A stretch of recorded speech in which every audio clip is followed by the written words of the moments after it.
Dagat na may pinong buhangin, beachfront resort with pool and comfy rooms. Tara, tour kita dito sa Costa Tijulo. Let's view!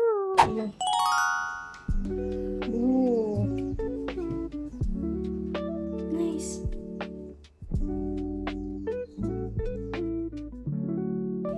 Yes, ito ang kanilang family room. Good for 4 packs.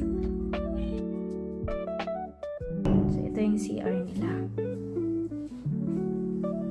Malinis, in fairness. Okay, no. Ito na po ang kanilang room for 6 packs. Dito to sa baba. O, ayan. So, ito yung pangbarkada, guys. 8. Then, pwede kayong mag-add ng max ng 2 siguro. Ayan yung harap nyo, oh. Pag dito kayo nag-room.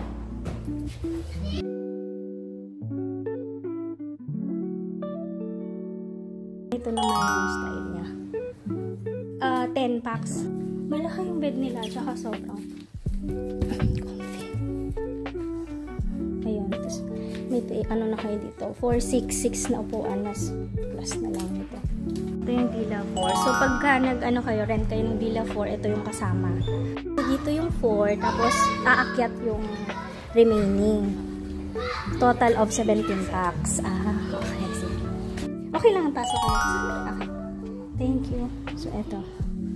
Meron din siyang bunk bed. So, ilang pinaka-total sleeping capacity dito? 12. 6. Meron din dito. 8, 10. Yan yung CR. Then, dalawa. So, nandito yung bunk. Okay.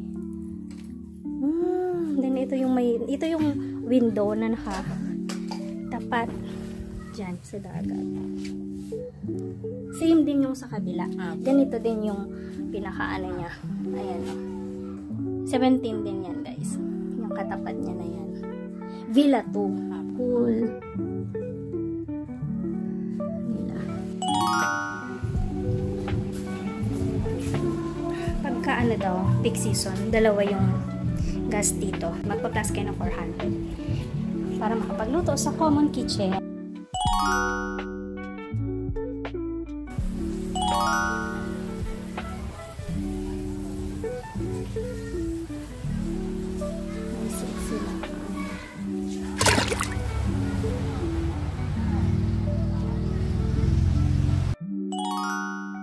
O, na-view mo na buong resort? Magpabook na! Kita-kits naman tayo sa susunod na episode.